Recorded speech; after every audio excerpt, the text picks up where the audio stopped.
Welcome back to Philadelphia's Secret Revolution, where we explore some of Philly's important but less well-known historic locations and artifacts.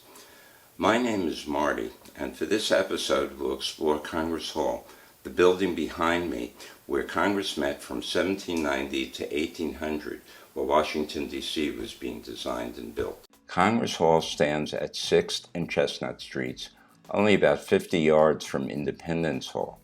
It was originally intended to be the Philadelphia County Courthouse. Whether remembered from our history classes or perhaps from songs in the musical Hamilton, Americans generally know that the outcome of a compromise that Jefferson and Madison reached with Hamilton was their accepting his financial plan in exchange for moving the capital from New York to the Virginia-Maryland border along the Potomac.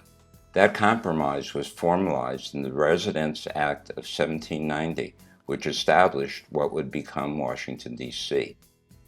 But in 1790, what's now Washington was a hilly, undeveloped plot of about 100 square miles comprised of plantations and forests without the buildings or infrastructure to house and conduct the government. And it was expected to take 10 years for this entirely new city to be planned, designed, and constructed. So an interim capital was needed. And to address this, the Residence Act also specified that Philadelphia would serve as that interim capital from 1790 to 1800. During the country's early years, much groundbreaking legislation took place here, and it was also the site of many historic events. But before discussing all that history, let's go inside. We'll enter on the first floor of Congress Hall, where the lower chamber, the House of Representatives, met during that interim period. Its initial meeting included 65 representatives from the 13 original states. The Speaker of the House, who was elected by the members, presided from the chair at the front of the room. The first House Speaker was Frederick Muhlenberg of Pennsylvania. The gallery above the room allowed members of the public to observe the chamber's open proceedings. Moving upstairs to the second story, we can see the Senate chamber where initially 26 senators met. This body was presided over by the President pro tem, who was elected by the Senate's members. The first person to occupy that position was John Langdon of New Hampshire. Also on this floor are committee rooms where lawmakers met to work out details and reconcile differences in legislation. The portraits here of King Louis XVI and Marie Antoinette were gifts from France and were hung here as an expression of gratitude to France for its support during the Revolution. The laws that were passed here reflected the early work of America's representatives to interpret and enact the legislative details of what the framers empowered them to do in the Constitution. And as a result, much of what was enacted was quite historic and consequential. Meeting here, the second through sixth Congresses enacted laws that defined the electoral process for president and vice president, as well as the line of presidential succession. Various other laws written in these chambers structured the federal courts and established the United States Postal Service, the First Bank of the United States, and the U.S. Mint. They also defined the units of U.S. currency, and most of those units continue to be used today.